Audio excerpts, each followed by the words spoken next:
Everybody, welcome back to HardReset.Info channel. Today I'll show you how to properly spray on the cleaning cloth on your Hutt DDC5.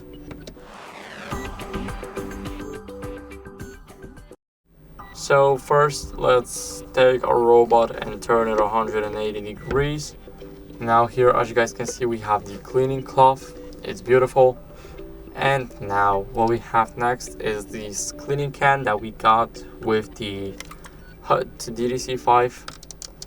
It's all in the same box. Now what we have to do is simply try and spray a bit on it. Now do the same with the second one. Don't put too much. And now just turn your robot around. It should be very wet now. So take your robot now and here start cleaning.